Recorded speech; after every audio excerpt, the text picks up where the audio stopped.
o meio de preparo, né? Eu falo de ingrediente e o método de preparo, né? Então é muito importante ter os ingredientes certos e o método de preparo certo para aí sim executar e ser assertivo. Senão, falha.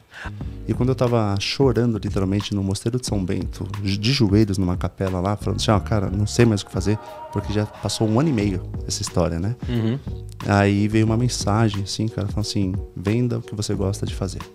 E o empresário, tanto líder quanto liderado, é importante que ele reconheça quais são os ingredientes que ele não sabe. Meus alunos falam para mim, professor, sua aula acaba às 10, a gente vai fritando até 12h30. Fácil.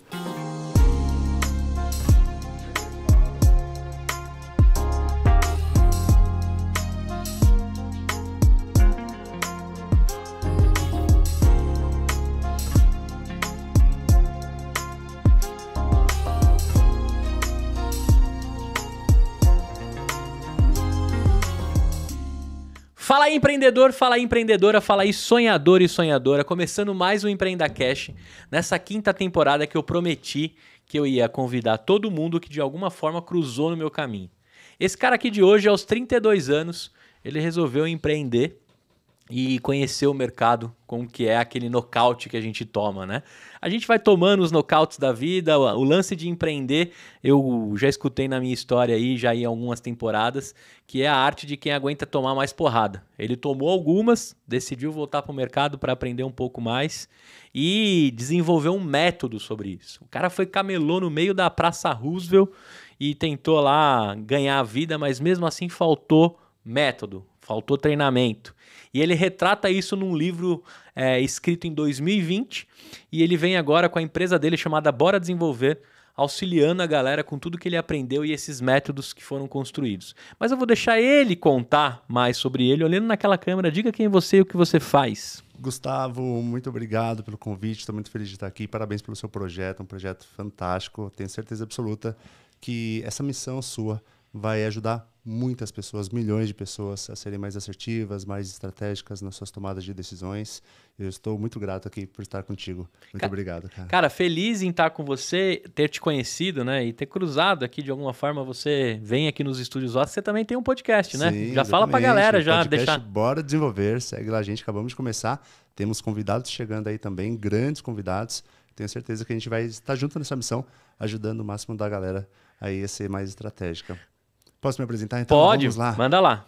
Pessoal, prazer, eu sou Marcos Paulo Rodrigues, fundador da Bora Desenvolver, onde hoje eu falo que eu sou um facilitador, eu sou um estudante incansável, busco facilitar a vida dos meus clientes, empresários, para serem mais assertivos com relação à estratégia de vendas, à estratégia de equipes, né, gestão empresarial, a parte de encantamento ao cliente também, encantamento ao cliente interno, encantamento ao cliente externo. Dou aula em MBA também na área de estratégia empresarial, gestão de pessoas, gestão de projetos. Então, de maneira bem resumida, sofri muito fazendo essa migração aí do mundo CLT, fiquei 11 anos numa empresa germânica, já estava me sentindo preparado para empreender, foi totalmente oposto. E aí, depois dessa queda do Vale do Desemprego, que a gente pode entrar em mais detalhes aqui, eu aprendi que na vida aí do mundo do empreendedorismo, se você não tiver método, técnica, e principalmente, né, não adianta só ter o método, e mais sim o meio de preparo, né? Eu falo de ingrediente e o método de preparo, né? Então é muito importante ter os ingredientes certos e o método de preparo certo para aí sim executar e ser assertivo. Senão, falha.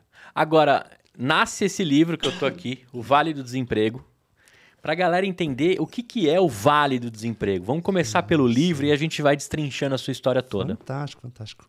Eu estava no mundo CLT e a gente sabe que no mundo CLT a gente dá muitas ideias, principalmente em empresa multinacional. Essas ideias não significa que vão ser todas aceitas. Tem uma burocracia, tem que passar por Alemanha, entre outros, né? A empresa era germânica. E eu comecei a querer literalmente bater asas porque eu estava burnoutando nessa empresa. Foi um desafio que ser gerente antes dos 30, consegui ser com 27, só que veio uma chuva de missões a serem cumpridas, né? Eu tinha a equipe no Brasil, a equipe na Argentina, cuidava da América Latina, toda a parte de network. E aí eu comecei a burnoutar e falar, cara, não estou mais feliz aqui, o que está acontecendo, né? Por que eu estou chegando nesse nível? E comecei a ter crise de choro compulsivo. Crise de choro compulsivo, para quem não sabe, é quando você não quer chorar, mas a lágrima brota de raiva. E eu falei, cara, tá muito estranho isso aqui. Caraca. E aí eu bati o olho assim no meu setor, falei assim, deixa eu ver o que de fato está acontecendo aqui. Eu olhei para o meu diretor, eu lembro que ele já era infartado. Eu olhei para o meu chefe, vi uma cadeira vazia e eu lembrei que ele estava afastado pelo departamento médico por 15 dias para não infartar. A testa dele transpirava um monte. E eu estava naquele exato momento no lugar de um cara que estava internado trocando a válvula mitral do coração. E meu pai já tinha infartado com 45 anos de idade. Eu falei, cara, Caraca. eu sou o próximo, eu preciso sair daqui. Eu comecei a entender o que estava acontecendo. O próprio médico da empresa falou que você é muito novo para ter o que você está tendo, reveja os seus princípios. Se precisar mudar de vida, muda de vida. E aí eu sempre gostei da arte. Rádio, televisão, teatro, eu era fascinado por isso. E todas as férias que eu tirava, eu fazia cursos na área. Então, eu tinha cursos de teatro, com o Oswaldo Montenegro, na Oficina dos Menestréis, tinha curso de stand-up comedy, tinha curso de apresentador de talk show no Senac, 2 cursos de apresentador, achei bem legal lá, rádio e televisão também. E aí eu conheci uma amiga, na época, que ela era produtora do CQC, da Band, lembra? Legal, lembro. Com esse Kiko Star, né? E eu era apaixonado pelo CQC, eu queria ser repórter de qualquer jeito. E aí eu consegui fazer entrevista e o diretor ele foi muito franco comigo. Ele falou assim, olha, a gente vai primeiro, isso foi em março, esperar chegar ao final do ano, esperar a Band renovar o contrato, esperar ver se vai sair um homem do elenco para depois a gente conversar, tudo bem? Cara, aquilo para mim foi um sim. Mas ele falou um sim, não. Né? Então, mas para mim, tinha certeza que era um sim. Fui atrás, fiz um acordo, conversei com meu chefe inúmeras vezes, demorei 3 meses para convencer meu chefe a me dar uma opção de sair da empresa. Uhum. Meu chefe acabou saindo junto, saímos os dois no mesmo dia.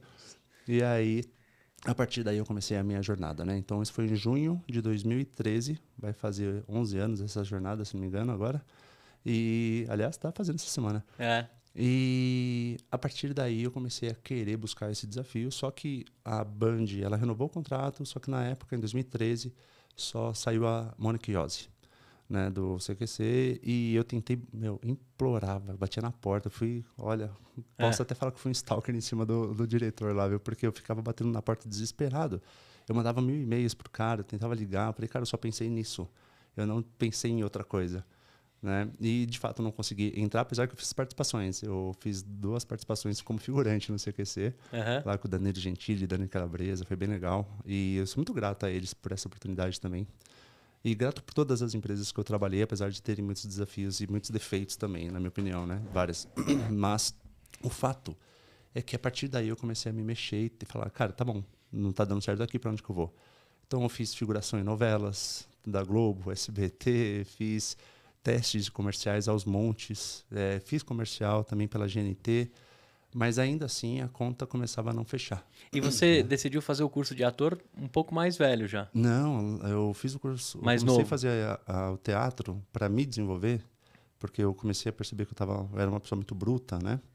Na faculdade. Legal. No segundo ano da faculdade, conheci uma menina que ela já fazia, me apresentou. Cara, a partir daí não parei mais. E hoje eu estou mais sossegado, né? Focado aqui na empresa. Mas a arte é uma coisa que me consome o tempo inteiro. Inclusive, quero fazer um dia uma peça do livro. Legal. Musical sobre o livro. Musical? E eu atuando. Que legal. É um projetinho que está na gaveta aí, mas quero tirar logo da Você gaveta. seguiu, então, tentando emplacar na parte da arte? Sim, sim. Aí, como a conta começou a não fechar, porque eu estava como gerente de operações e serviços, né?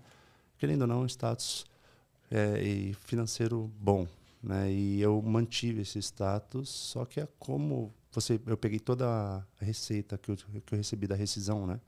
E amortizei 80% do apartamento que eu tinha na época, foi praticamente o dinheiro embora. E eu achava que eu ia reverter logo, só que começou a vir, passou Natal, Ano Novo, Carnaval, Copa do Mundo de 2014, ou seja, o mercado inteiro parado por causa da Copa do Mundo, crise global de 2008, afetando o Brasil em 2013, né? Pegou 2013, 2014, uma taxa, se não me engano, de 15% de desemprego na época, ou um pouquinho mais. E ainda assim, o mercado congelado, porque a gente estava em ano de reeleição. Então, quando eu cheguei numa conclusão de que eu já tinha perdido muitas coisas e eu precisava voltar para o mercado, né? Perdi carro, eu tinha uma caminhonete Frontier, tive que vender a caminhonete. Eu tentava todo o seguro-desemprego, isso tudo, gente, foi embora. Literalmente foi o dinheiro esgotando.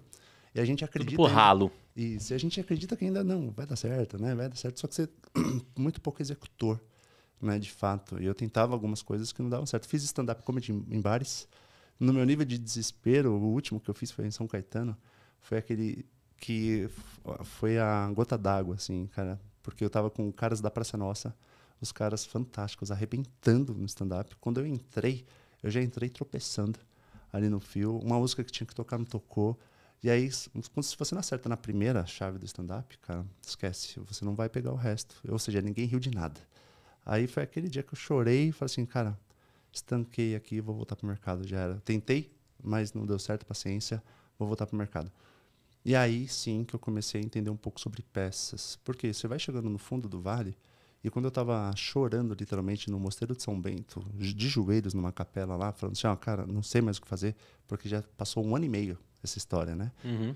Aí veio uma mensagem assim, cara, falando assim, venda o que você gosta de fazer. Venda o que você gosta de fazer. Juro para você. E aí me conectou na época, tava os 2 papas em transição, o Papa Bento e o Papa Francisco. Aí eu falei, cara, mas o que eu gosto de fazer? Arte, né?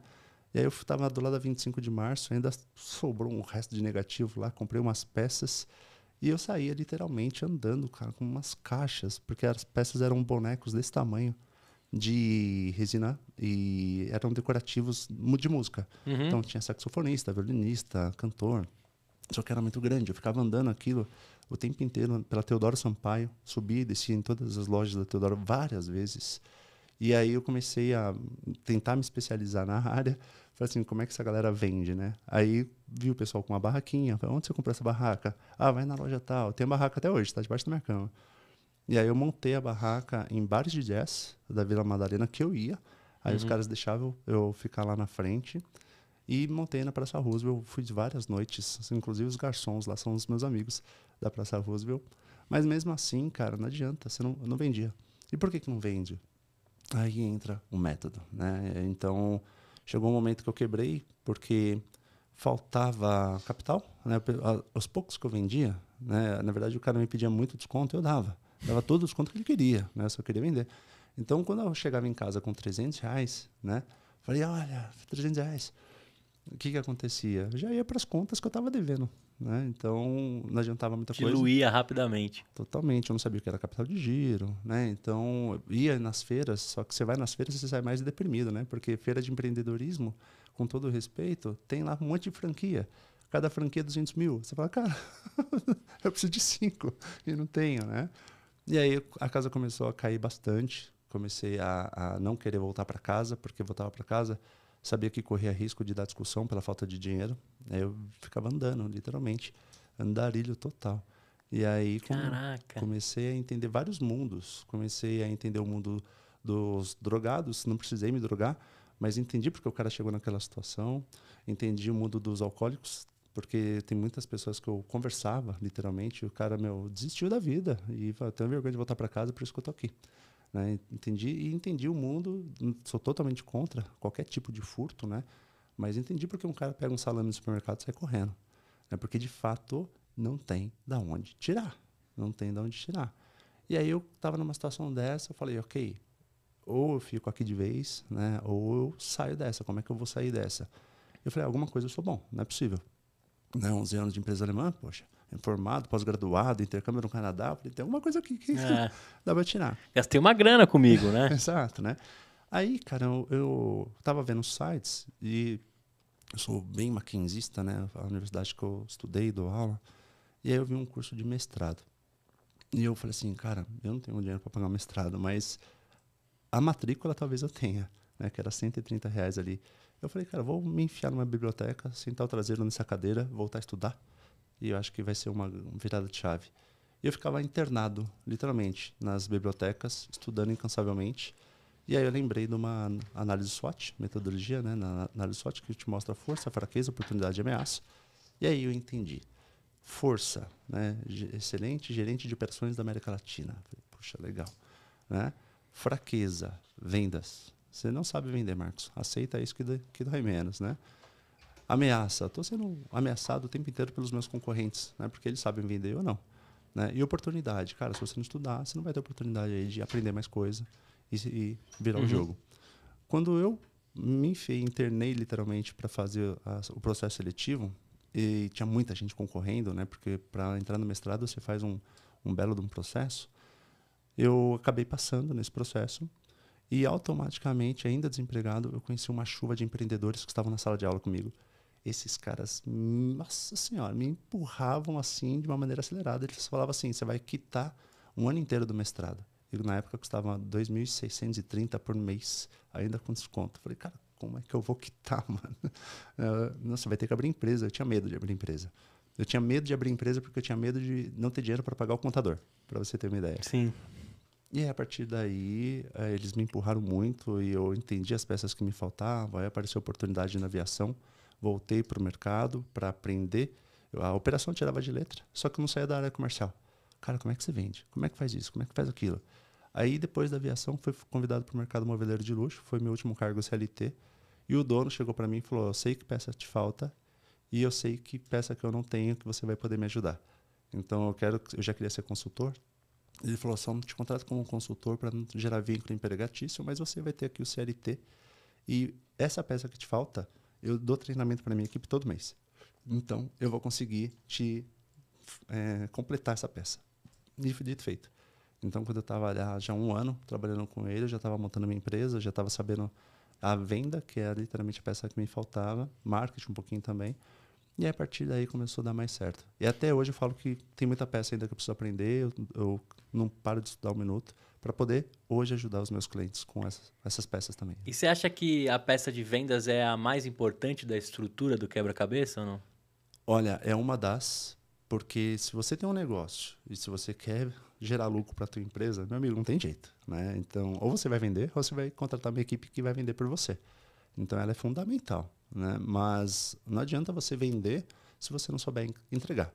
Entregar com muita excelência, porque a gente está falando de um mercado tão competitivo, gente, tem tanta coisa por detrás de uma empresa. A gente está falando de fatores econômicos, né? Tem a análise Pestel, que fala sobre questões políticas, questões sociais, questões ambientais. Ou seja, do lado, o Rio Grande do Sul sofrendo um monte por causa disso, né? Do nada pode aparecer um fator externo, uma incerteza que pode derrubar a tua empresa inteira. Então, tem muita coisa que precisa ser muito bem estudada, muito bem. Você precisa estar muito bem atualizado com as tendências do mercado também, para saber vender, mas também para saber entregar o que você está prometendo para o cliente.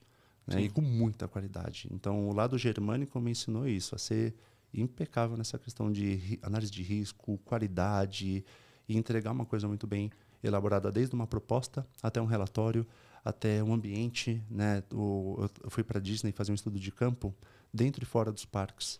E tem muita coisa fora dos parques que o empreendedor lá não precisa se preocupar, porque funciona. Né? Eu acompanhei uma prisão sendo feita em Miami, conversei com os policiais sobre a abordagem que foi feita. O cara não estava fazendo praticamente nada, tendo uma análise comparativa com a nossa cultura. Ele estava curtindo a vida ali, com fone de ouvido, um cabelão, e cantando e dançando ali no meio da Lincoln Road. Mas o que aconteceu? Ele provocava as pessoas que estavam passando por ele. Né? Então, passava uma pessoa, ele xingava. Passava outra pessoa, ele xingava. E aí, quando eu olhei aquilo, eu falei, cara, eu tenho certeza que vai acontecer alguma coisa aqui. Eu parei de almoçar para ficar olhando a cena. Aí, dito e feito, cara. Parece que os policiais colocaram, tipo, como se fosse um drone em cima. Uhum. 17 policiais, do nada. Cercaram o cara, já veio 5 camburões. E aí os policiais, o dono do restaurante começou a gritar. Ele fez isso. Aí um policial chegou pro dono do restaurante e falou, tô aqui para colocar ordem na sociedade e você tá descumprindo essa ordem. Você quer ser preso também? Aí veio outro policial, tirou ele. E aí eles cercaram o cara e falaram, olha, você sabe que nós estamos aqui para gerar ordem na sociedade? Yes, sir. Você sabe que você está descumprindo isso? Yes, sir. Você sabe que você vai ser preso? Yes, sir. Então, por favor, virou, algemou, camburão e tchau. Ou seja, tem muita coisa que já funciona demais. Estou falando de região de Orlando e Miami, tá? Mas aqui a gente já tem que estar preocupado. Né? Aqui a gente tem que colocar a policial paisana numa esquina, tem que tomar cuidado para não tropeçar na própria calçada. Então, são vários fatores que o empresário brasileiro ele tem que ter muita consciência e estar muito preparado mesmo. Então, vendas é importante? Sim. Mas um processo é importante? Fundamental. Né? Um acordo é importante, por meio de ata é fundamental esse acordo. Alinhamentos semanais é fundamental. E tem uma chuva de métodos, técnicas para você colocar esses ingredientes para rodar dentro de uma operação. E mais importante que isso, Gustavo, é o líder entender que ele está lidando com pessoas, e ele também é uma delas, que ele tem que saber lidar com ele mesmo, dentro Tem um lance de autoconhecimento ali também, né? Isso, dentro de um cenário econômico que não sai de crises. Então, se a gente for buscar desde a época lá do Sarney, de lá para cá sempre vai ter crise, né? E não é à toa que nós estamos num país em desenvolvimento, né? Porque realmente tem muita coisa que dá para melhorar bastante. E essas crises, elas precisam ser administradas. Só que nós estamos falando aí de uma população brasileira hoje que, segundo o IBGE, 90% da população não ganha mais do que R$ 3.000 por mês. Nós estamos falando, segundo a Organização Mundial da Saúde, de um dos países mais ansiosos do mundo. Nós estamos falando de várias questões que já estão impactando a vida do ser humano. O cara já está desgastado, o cara já está sem grana, o cara já está com vários problemas acontecendo pessoais que precisam ser administrados. E aí vem o papel do líder de realmente vestir essa camisa de liderança. E por mais que existam esses problemas, é ele, sim, como líder, que tem que resolver e tem que motivar a galera, e tem que inspirar, e tem que fortalecer a cultura da empresa, tem que colocar os processos certos para rodar, tem que treinar a equipe. Vejo inúmeras empresas, infelizmente, Gustavo, que eu faço estudo de campo, eu vou nas lojas, eu faço 10 perguntas básicas, muito básicas, para quem domina vendas mesmo, né? Falando aí de startups, a gente que está acostumado com tecnologias, né? E aí eu pergunto 10 questões muito básicas, o cara não sabe. E o cara está lá para quê? Para vender. E eu falo assim, qual foi o último treinamento de vendas que você fez? Nenhum. Qual foi o último livro de vendas que você leu? Nenhum. Aí eu falo, cara, a conta não fecha. Como é que você quer desenvolver, quer ter resultado se você não faz um treinamento, se você não estuda? Aí o vendedor da ponta, ele pega o meu cartão, poxa, que legal, vou entregar para o meu supervisor, vou entregar para o dono da empresa. Se o dono da empresa entender que não precisa dar treinamento, ele não vai dar. Entendeu? Só que qual que é a consequência disso? Começa a virar um padrão. Sim. Começa a virar uma lógica. E aí essa lógica acaba, infelizmente, colocando algumas empresas em risco.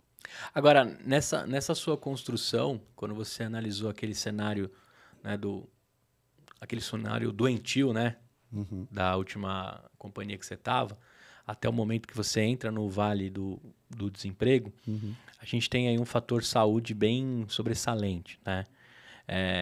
Você chegou a buscar ajuda, porque teoricamente você usou como escape para não ter um problema e você buscou um problema talvez até maior nesse vale que você ficou. Exato. Eu vou te falar que sim, busquei ajuda do próprio médico da própria empresa.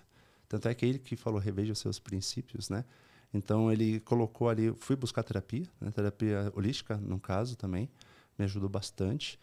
E até massagem ali que a empresa dava como benefício, eu fazia 3 vezes por semana ali para tentar melhorar o meu status naquele momento, né? Eu tenho uma coisa que eu chamo de status alto e status baixo. Aprendi isso com o curso de clown. Um dos cursos que eu fazia na época era curso de palhaço, stand-up comedy. E o Giba Reis me ensinou, né? Status alto, status baixo. A gente sempre tem que tentar virar o jogo para o status alto, porque a chance de a gente estar no status baixo é muito alta. Desde um trânsito que a gente pegue, desde uma notícia que a gente assista, sempre tem coisas colocando a gente no status baixo. E eu entendia isso na época, mas essas ajudas foram fundamentais. Apoio da família, fundamental. Tem alguns amigos que tentavam me ajudar, não sabia como, né? Aí eu falava, Marco, vamos tomar um café pelo menos, né? Eu vou junto com você na Feira do Sebrae, né? Tive um grande amigo, o Marcos, que fez uma pós comigo. Ele me deu um chacoalho violento. Falei assim, teu currículo está um lixo, cara. Vem cá, me chamou para jantar com a família dele. Depois que terminou o jantar, aí eu lembro direitinho da família, da cena deles saindo da sala, assim, a esposa, os filhos. E aí foi nessa hora que ele falou assim, cara, eu chamei aqui para te provar que o teu currículo tá péssimo, tá um lixo. Então a gente vai rever esse currículo para a gente poder virar esse jogo. Então, legal. Tem muitas questões assim que é importante a gente reconhecer, né, que os lugares que a gente passa, às vezes, por exemplo, no meu livro eu estou entupindo as empresas que eu trabalhei, mostrando os defeitos delas também, vantagens e os defeitos. Você faz uma análise também delas, a SWOT? Eu não faço análise SWOT delas, mas eu mostro o quanto de coisa que poderia ser melhorada. Até que, sabe aquele acordo que você vai ser promovido, eu te dou um cargo de coordenador agora. Se você cumprir esses... A gente vai reparar o seu salário aqui e daqui 1 ano vai aumentar e passa 3 anos não cumpre. Aham. Esse tipo de defeitos que eu coloco dentro desse mundo corporativo, né? Algumas promessas que realmente não são cumpridas, faz você explodir para depois cumprirem, né? Acho que você não precisa explodir, né? É só cumprir o que de fato foi acordado. Mas, assim, ao mesmo tempo, tem algumas gotinhas aqui. Hoje eu enxergo isso, tá? Na época eu não enxergava e quando eu escrevi o livro também não estava enxergando, porque, querendo ou não, a gente aprende todo dia.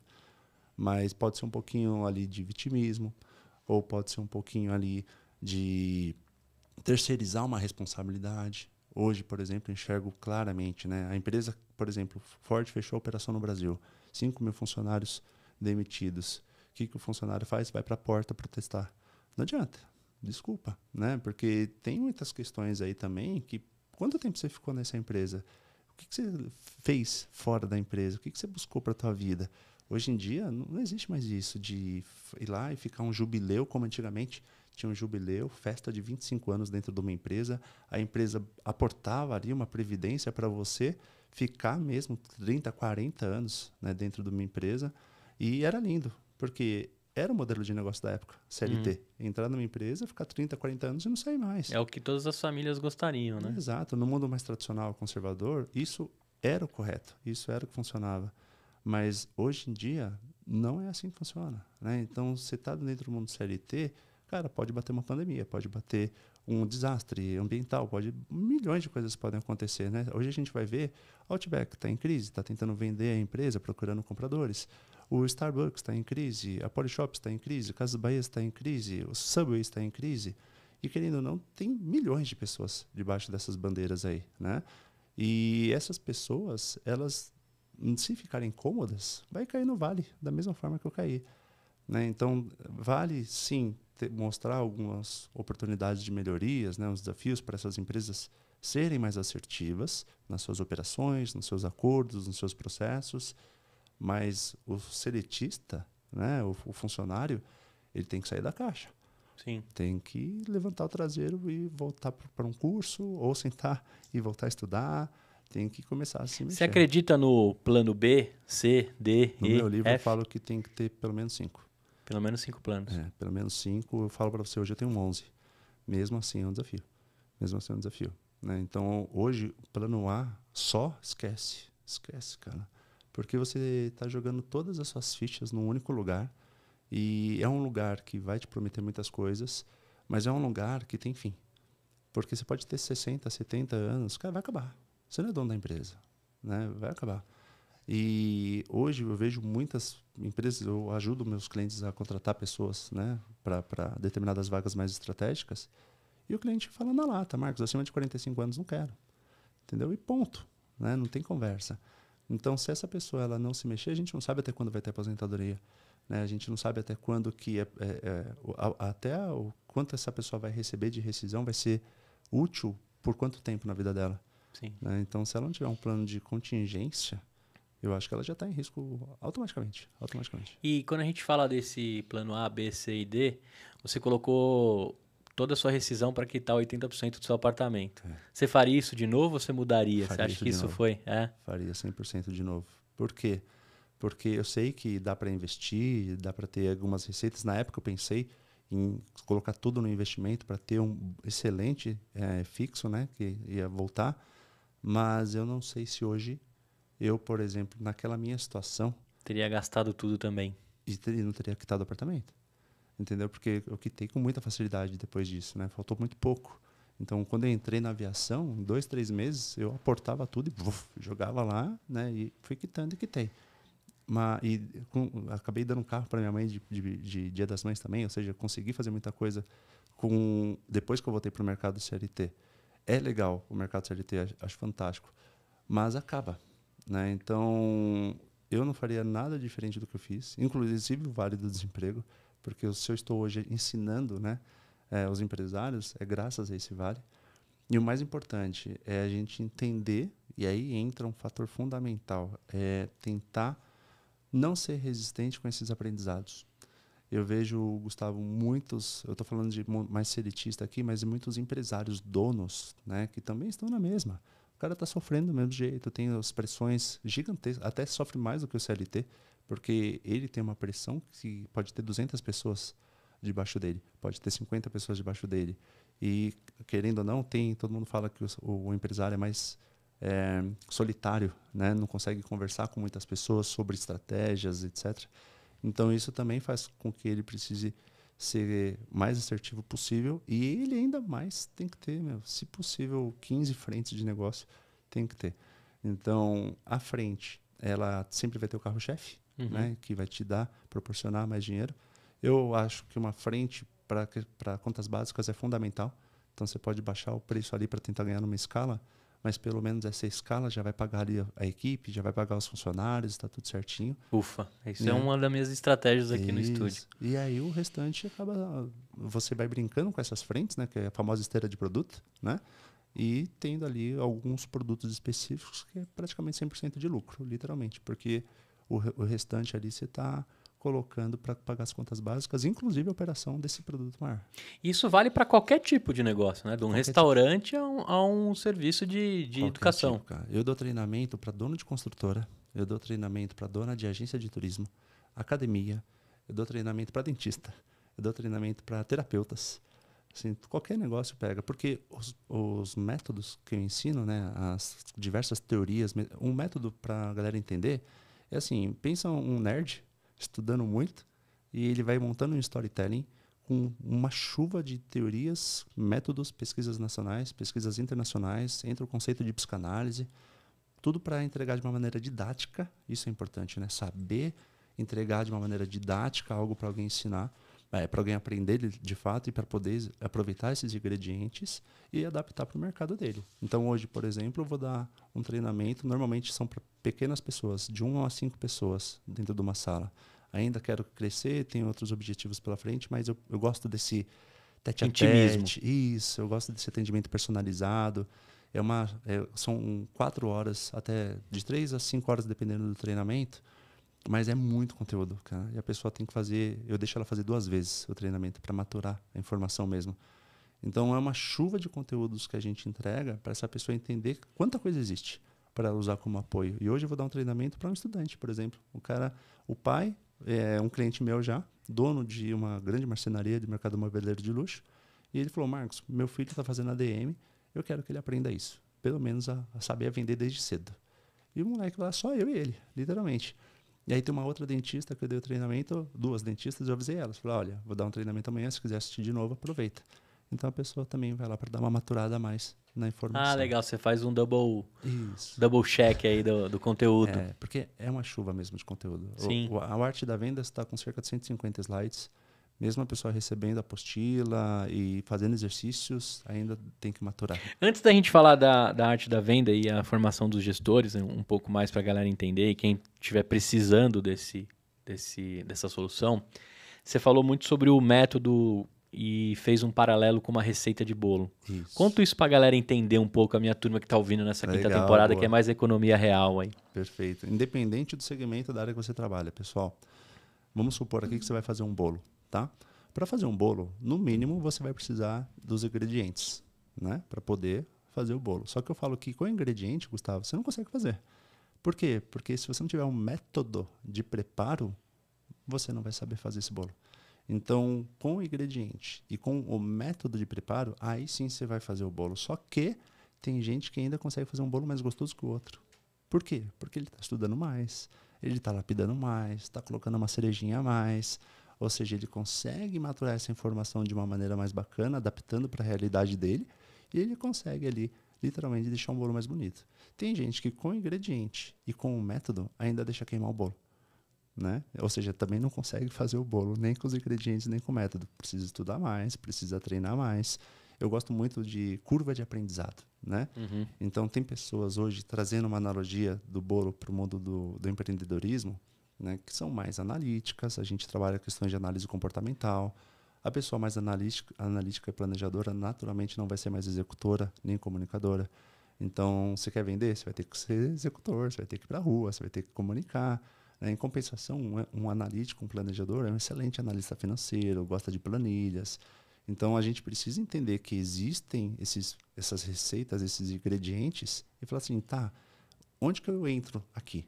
Né? Onde que eu sou bom e o que eu preciso melhorar? Né? Ame sua fraqueza. Sempre falo isso, cara. Faz uma análise SWOT, descubra a sua fraqueza e vai para cima dela. Para essa fraqueza um dia virar uma força. Né? Eu era péssimo em vendas, hoje eu dou treinamento de vendas. Olha que interessante. Né? Então, a gente consegue aproveitar bem isso. E o empresário, tanto líder quanto liderado, é importante que ele reconheça quais são os ingredientes que ele não sabe. E, mais importante, ele reconheça que talvez o método de preparo dele não está sendo assertivo.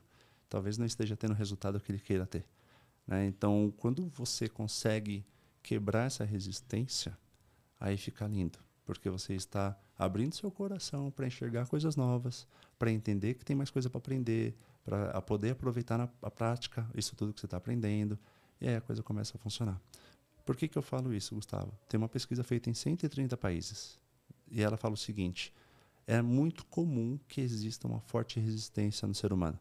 Então, qualquer notícia que o ser humano recebe, ele vai passar por 3 sentimentos antes da aceitação.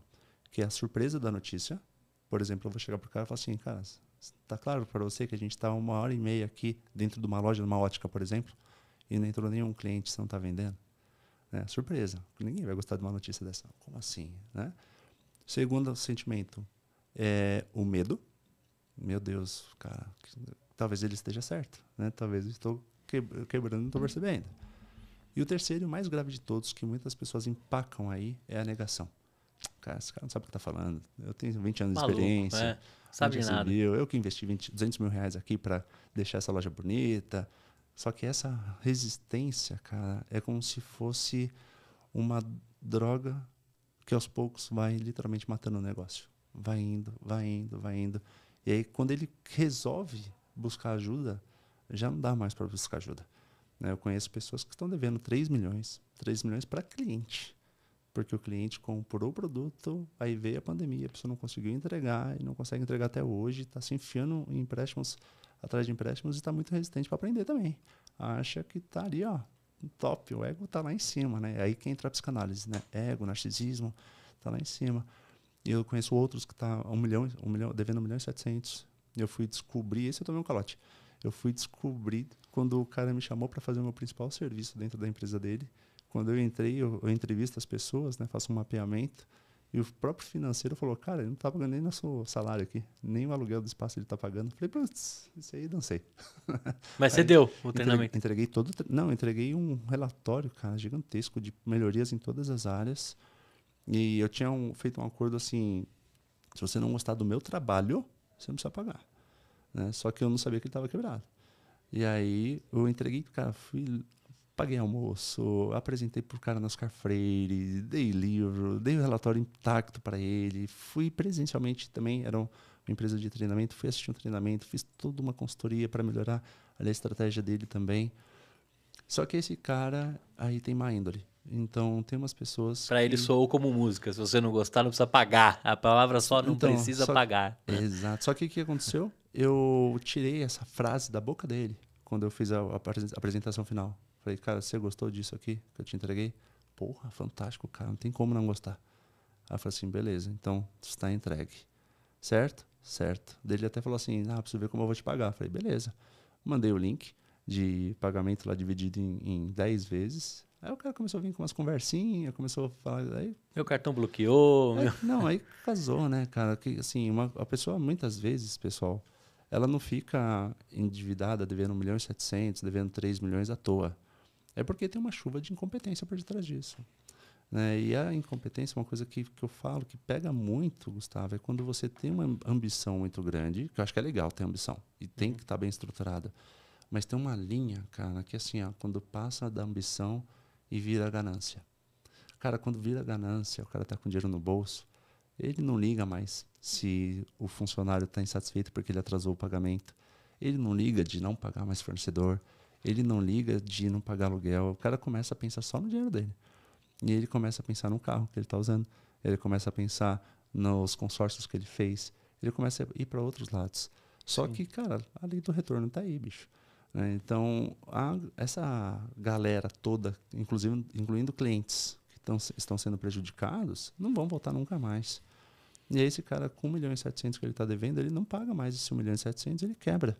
entendeu? E aí fica deprimido, né? Então, esse cara, por exemplo, um ego gigantesco na lua, acha que é o bom em todos os sentidos, só que, infelizmente, esse tipo de pessoa e outros eu já demito na hora. Eu coloco na caixinha de ação social. Eu falo, tá aqui, a ação social tá feita, fica feliz aí, não precisa pagar, tá tudo certo. Sim. Mas é uma questão que a gente tem que respeitar que não tem volta. Eu vou te ser franco. Os meus mentores, também faço mentoria, né? Uhum. Eles falam muito, olha, esse tipo de cara aqui, você chegou no limite dele. Ele não vai desenvolver mais que isso. Então, cara, e ele só tá piorando porque ele não tá nem cumprindo os acordos que você faz na mentoria. Então, entrega, cara. Entrega o projeto. E aí vai para quem realmente quer dar resultado. Eu foco muito em cliente que quer dar resultado, porque quem não quer, não adianta. Né? Vai perder dinheiro, vai perder tempo, não adianta. Agora, nessa jornada, a gente sabe muito sobre, né, e vai conhecendo o seu livro. Primeiro, onde eu consigo encontrar o seu livro? Legal. Boradesenvolver.com.br é o principal canal. Principal canal. Ele está nas livrarias também. Tá? As livrarias que ainda estão ativas, né? Porque eu tô vendo que tem até uma recuperação aí de algumas. Uhum. Tô até gostando de saber. Mas na Cultura, Martins Fontes, Antiga Saraiva, elas sempre estão lá. Mas o principal canal é o boradesenvolver.com.br. Agora, deixa eu te perguntar. Você retratou aqui o Vale do Desemprego no seu livro. E você voltou e está empreendendo e você acaba encontrando alguns caras aí no caminho que podem estar no Vale do Desespero. Eu queria te entender o seguinte, porque o cara já foi para o empreendedorismo, talvez teve a construção e agora está no desespero. São esses caras que... Eu vou trazer alguns padrões de clientes para você entender que tem os mais diversos tipos de clientes, tá? E mais diversos tipos de motivos por estarem desesperados. É muito importante lembrar que tudo é uma consequência. Né? Então, é uma consequência da sua estratégia. Então, no meu treinamento eu falo sobre uma estratégia, que já vai uma dicasinha para vocês, 30-90. O que significa isso? O seu resultado hoje, ele é um reflexo dos seus últimos 30-90 dias. O que você fez? Como é que você prospectou? O que você entregou? Né? Como é que você saiu da cadeira para ir buscar novos clientes? E você está tendo esse resultado agora. E daqui para frente, 30-90 é o que você está fazendo agora, para poder colher daqui 30-90 dias. O ponto importante para a gente refletir com relação aos mais diversos perfis de clientes é que o mais grave de todos é esse cara que bate ganância. Então, o cara ele está desesperado por quê? Porque ele esqueceu do propósito dele, ele esqueceu de cuidar do cliente, ele esqueceu de manter a qualidade, ele esqueceu de investir na própria empresa, ele esqueceu de investir em treinamento para a equipe, ele não está ligando mais para a cultura da empresa. E aí esse cara ele começa a sofrer, literalmente sofrer muito, porque nada está dando certo. Só que ele, além de sofrer, ele vai para o desequilíbrio emocional. Então, quando ele pisa na empresa, já é para xingar alguém, já é para gritar com o funcionário, já é para dar esporro, literalmente. Cara, hoje em dia, cara, um esporro, né? A gente não está mais na era do autoritarismo, cara. Não vai adiantar, vai piorar. Né? A galera, o mercado está aquecido. Né? Tem 7% aí de taxa de desemprego, antigamente tinha 15%. Está mais fácil de mudar de emprego. Então, se você der um esporro com sua equipe, tem gente que ainda vai ter medo, vai aceitar esse esporro. Mas para sair, é 2 palitos. Então, essa galera é a pior de todas. É quando o cara ele já está na base do Gardnerall, o Gardnerall já não está adiantando, entendeu? E aí o próprio psiquiatra dele fala, cara, você precisa afastar urgente da operação. Só que se ele não tiver uma pessoa tática muito boa para cuidar dessa operação para ele, a equipe vai estar largada, vai estar solta. Aí já era. Esse é um perfil que bateu o desespero, já está devendo milhões, e aí a casa já praticamente caiu. Né? E nem mentor consegue muitas vezes recuperar, porque o cara ainda tem a resistência dele. O mentor fala uma coisa, ele acha que é outra. Né? Então, é uma situação bem delicada. Tem outro perfil que o cara está desesperado, que é o que eu mais gosto, mas porque realmente está faltando método, está faltando ingrediente. Então, esse cara está disposto a melhorar, está disposto a aprender, está disposto a executar. E aí, quando a gente fala para o cara, olha, e essa peça aqui, ó, o que você acha dessa peça? Aí o cara fala, putz, como é que eu não sabia Tão disso, óbvio, mas né, não, cara? né? É isso. E aí o cara está disposto a executar aquilo. Né? Então, quando eu sou muito prático na passagem de bastão desse conhecimento. Né? Por isso que eu falo que o cara não vai precisar mais do que 4 ou 5 horas comigo. 3 a 5 horas. Porque um método está ali, é um compilado. Então, no Formação de Gestores tem 190 e poucos slides, e eu estou aumentando ainda. E eu entrego tudo de uma vez. Está aqui, ó. Esse é o ingrediente que você precisa. Aí tem gente que fala assim, nossa, mas eu faço treinamento que demora 40, 50 horas para fazer. Eu falo, faça também. Né? Eu falo assim, eu não vou negar nenhum treinamento que você faça, cara. Tudo você vai aprender um pouco. Em todos os treinamentos você vai aprender. Né? Mas aqui, de fato, é uma maneira muito objetiva. Por quê? Eu quero que ele entregue resultado rápido. Então, se ele aprender comigo numa tarde inteira, ou se ele aprender comigo das 7 às 11 da noite, e no dia seguinte ele falar que já conseguiu dar resultado, tomara, tô encantado, é isso que eu quero. Então, eu já treinei pessoas, por exemplo, de 65 anos nas costas, que são terapeutas na parte de constelação familiar. A pessoa fez o treinamento comigo na quinta. Foi extremamente difícil de maturar a informação dela. A gente teve que... Jogamos 2 horas para frente o treinamento. Ela saiu extremamente desgastada. E no domingo ela ia rodar uma constelação. Eu falei assim, cara, você vai rodar um pitch lá do jeito que der. Mas roda, porque até então você não estava sabendo nem rodar pitch, pessoal, pitch de vendas, né? Apresentação de vendas. E ela não estava fazendo nenhuma. Então a galera ia lá, fazia só a constelação e ia embora. Eu falei, não, todo mundo que está assistindo essa constelação tem que saber que vai ter a próxima turma. E já com data marcada, e quem quiser participar já vai fazer a inscrição na hora ali. Pá, cara, ela vendeu. Marcos, fiz do meu jeito lá e rodou. E vendeu. É isso. Tem uma outra cliente que normalmente chegam... Os meus clientes normalmente não estão bem, né? Estão desgastados. Estão emocionalmente abalados também. E eu achei muito interessante. Ela faz cookies. E ela falou assim, eu tô num ponto que tô quase jogando tudo pro ar. Eu falei, calma, vamos lá. Né? E eu fiz o treinamento com ela. E esses dias o marido foi assistir também junto. Falei, vamos todo mundo. Tinha 6 pessoas nesse dia na sala. E aí, ele me deu a notícia anteontem. Marcão, a gente já tá com várias frentes aqui, cara. Seu treinamento, startou aqui, virou a chave. E eu falo, meus alunos falam para mim, professor, sua aula acaba às 10. A gente vai fritando até 12h30. Fácil. Por quê? Porque é uma galera que quer aprender. Sim. É uma galera que está disposta a conhecer coisas novas. É uma galera que, poxa, que legal que eu estou sabendo que existe isso e que isso pode me ajudar no meu dia a dia. Né? Eu sou muito a favor de teorias, métodos, pesquisas. Eu falo que uma pessoa nunca fez uma teoria à toa. Ela sofreu pra caramba para criar aquela teoria e ela fez aquela teoria justamente para você não sofrer mais. Né? Só que se a galera não valorizar uma teoria, um método, significa que ela está sendo resistente com ela mesma. Né? E ela não está querendo aprender. Por inúmeros fatores também, tá, pessoal? É muito normal, principalmente no Brasil, a galera é sofrida, né? Então já tem uma casca gigantesca, já tomou um monte de porrada na vida, tanto pessoal quanto profissional. E a pessoa às vezes tá lá com a casca dela, né? O ego, ele protege e ataca. Né? Então o ego, ele faz a pessoa o tempo inteiro estar se protegendo, é como se fosse um escudo mesmo. Uhum. E você vai vendo assim, ó, a primeira coisa que ela fala, não. Depois ela vai pensar. Né? Então, na prospecção, por exemplo, 40 para 3. Eu tenho que falar com 40 pessoas para fechar 3 pedidos. Por quê? Porque eu sei que o não está muito mais presente. E está tudo bem. É o momento da pessoa, o momento da vida da pessoa. E aí, aos poucos, a gente vai quebrando essa casca. E fala assim, olha, vamos lá, cara. Eu confio em você. Eu acho que você tem um potencial gigantesco. Eu tenho vários cases que, é inacreditável como uma pessoa... Muda. Nossa, cara. E o que você tá mais acostumado, assim, de entender as peças que faltam em cada uma dessas pessoas, assim? Se você fosse tirar um caldo, assim, o que sai mais? É venda? É gestão? Uhum. É cultura? Tá. O que você sente que mais falta das peças atualmente no Brasil de hoje?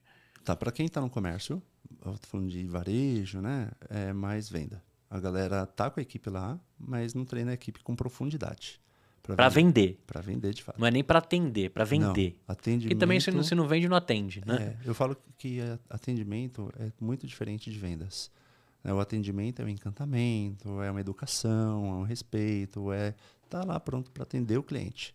Só que quando você descobre uma técnica, né, de um cross-sell, um upsell, quando você começa a entender que existem meios de você conduzir aquela conversa naturalmente para fechar uma venda, a coisa vai ficando mais fácil de ser vendida. Né? Eu falo que um cliente, ele entra numa loja, ele nunca pode sair com um único produto. Agora, só que o papel de fazer isso acontecer, dele sair com mais produtos, é do vendedor. O vendedor está lá para isso. Só que o que eu percebo muito, Gustavo, é que nesse mercado, segmento de varejo, tem muito tirador de pedido. É 1000 vezes diferente do que ser um vendedor proativo. E o cara sendo tirador de pedido, você vai numa loja, num shopping, hoje em dia, vai numa loja de roupa num shopping, passa no meio lá da semana. Cara, a pessoa está olhando a unha, ela está olhando esperando literalmente brotar cliente e ela está parada. Diferente do que, na minha opinião, ela tinha que ter uma mesinha com telefone ali, cara, ligando para tudo quanto é cliente. Entendeu? E aí, cara, qual que é o seu amigo que vai fazer aniversário agora? Como é que você vai fazer esse... Vamos montar o presente junto para ele aqui. Tem que ter uma ação mais forte. Sim. De proatividade. Ou mesmo mandar no WhatsApp uma coleção nova que chegou. Exato, né?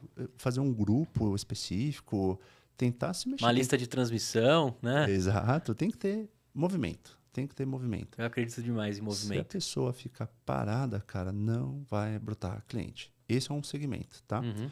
Tem a outra galera que já está lá, por exemplo, distribuidoras. Já tem um produto forte no mercado, a marca já está sólida, já está reconhecida, 20 anos no mercado, tem uma equipe bacana lá. Só que, querendo ou não, pela questão de nosso cenário econômico, tem muita gente sofrendo. E aí essa pessoa que está sofrendo lá na casa dela, ela pega essa energia e joga na empresa. E aí vira aquela célula cancerígena, né? Então, uma pessoa mais tóxica, e ela está lá para reclamar mesmo, vai reclamar do chefe, vai reclamar da empresa, vai reclamar do governo, vai reclamar de todo mundo. Só que isso acaba contaminando um pouco, né, a empresa. E muitas vezes, se o dono não cuidar, até ele está fazendo isso. Está já chegando desmotivado, então a energia pode estar boa, chega o dono, derruba toda a energia da empresa, e aí entra a gestão.